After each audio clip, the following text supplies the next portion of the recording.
Marc Aurèle s'est engagé à vivre une vie vertueuse en suivant la philosophie stoïcienne.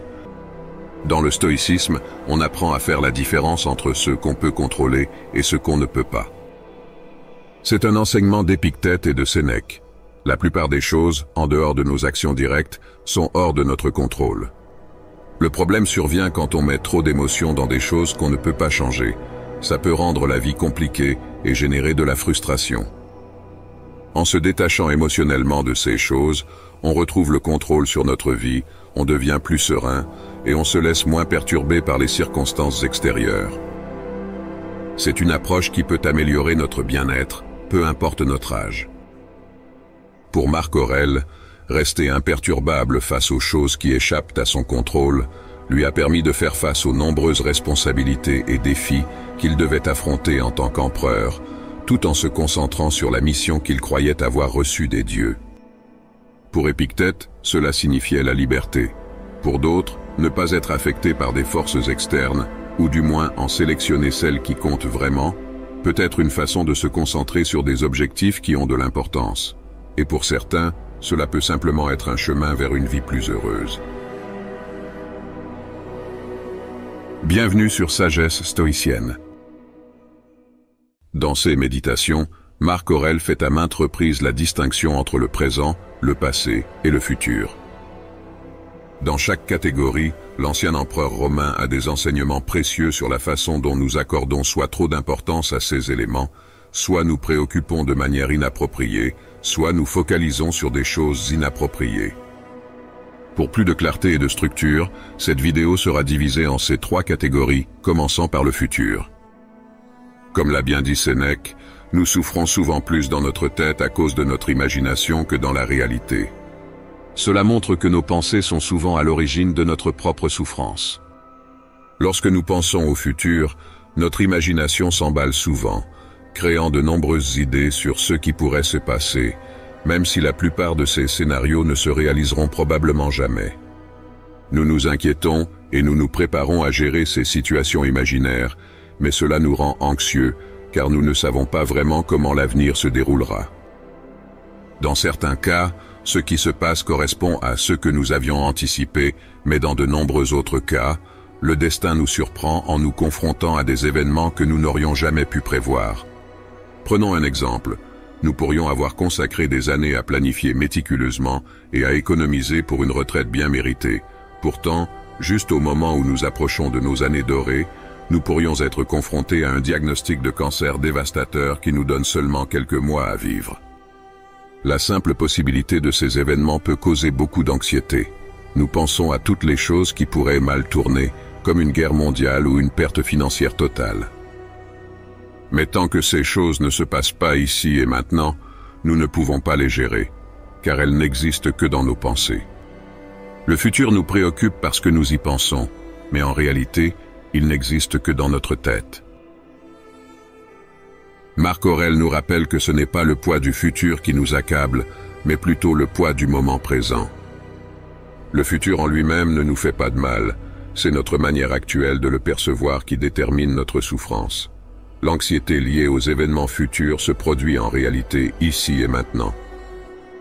De manière ironique, le futur n'existe pas dans le présent, car lorsque nous y arrivons, il devient le présent. Ainsi, notre malaise concernant le futur provient de nos préoccupations actuelles. Quand on s'inquiète trop du futur, la vie devient difficile, car on souffre à l'avance en imaginant ce qui pourrait arriver, ce qui influence notre présent. Alors, que nous dit Marc Aurèle à ce sujet? Il nous dit de ne pas laisser le futur nous perturber. Cela ressemble à l'idée d'aimer notre destin, en étant convaincu que nous pourrons faire face à ce qui nous attend quand le moment sera venu. Passons maintenant au passé. Marc Aurèle nous rappelle que la vie passe rapidement et que le passé est définitif. Comme le futur, nous n'avons aucun pouvoir sur le passé. Marc Aurèle résume cela en disant « L'homme ne vit que dans le présent. Tout le reste est soit passé, soit à venir. La vie est courte. » Le passé n'a que peu de signification dans le présent, car nos souvenirs peuvent être déformés et souvent influencés par des perspectives personnelles ou par celles d'autrui. Ainsi, non seulement le passé est hors de notre portée pour le changer, mais nos propres souvenirs à son sujet peuvent être peu fiables. Cela nous rappelle de nous concentrer davantage sur le moment présent, où nous pouvons réellement agir et vivre pleinement. Nous persistons dans notre attachement émotionnel aux événements passés, les rejouant fréquemment dans nos pensées, revivant ainsi l'angoisse qu'ils nous ont autrefois infligée. Le passé est irréversible, il nous échappe. Ce qui importe, selon Marc Aurèle, c'est notre attitude envers le passé. Plutôt que de regretter comment nous aurions pu agir différemment, il nous invite à nous concentrer sur notre manière de réagir. Les événements passés peuvent être difficiles, mais notre réponse à ces événements est ce que nous pouvons contrôler. Et pour finir, le présent. Marc Aurèle nous rappelle souvent que le moment présent est le seul endroit où nous pouvons agir. C'est comme notre point d'observation, d'où nous pouvons regarder le passé et le futur, même s'ils sont vastes et mystérieux. Pour lui, l'essentiel était de rester ancré dans le présent et de se concentrer sur ce qu'il pouvait vraiment contrôler, le moment présent. Même lorsque nous réussissons à laisser le passé derrière nous et à ne pas trop nous inquiéter du futur, nous avons souvent tendance à nous préoccuper excessivement de choses qui n'ont pas vraiment d'importance, de choses qui se passent en ce moment même. Il nous arrive fréquemment de ressentir de la frustration face à la manière dont la vie se déroule ici et maintenant.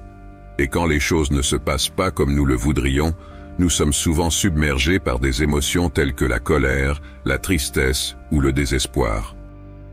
Il est inutile de se laisser perturber émotionnellement par ce que le destin nous réserve. Nous ne pouvons pas contrôler comment le monde autour de nous se déroule, mais nous pouvons contrôler notre façon de réagir à ces événements.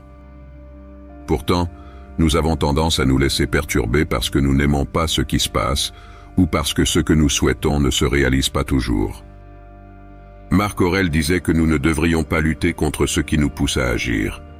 Il comparait cela à des bêtes se débattant lorsqu'elles sont sacrifiées, ce qui est inutile. Il voulait dire que certaines choses, comme les guerres, les catastrophes naturelles et le vieillissement, sont inévitables. Nous ne pouvons pas non plus forcer le monde à répondre à nos désirs. Souvent, nous gaspillons du temps et de l'énergie à résister à ces réalités inévitables, ce qui nous rend en colère ou tristes.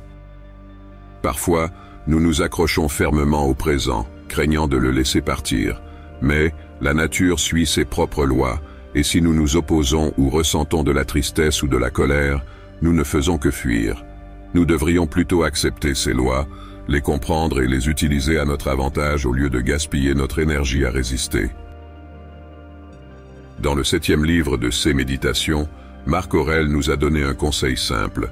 Plutôt que de nous concentrer sur ce qui nous manque, nous devrions apprécier ce que nous avons ici et maintenant. Cependant, il nous a rappelé de ne pas devenir trop attachés à ces choses au point de les surestimer, car cela pourrait nous causer de la peine si nous les perdons.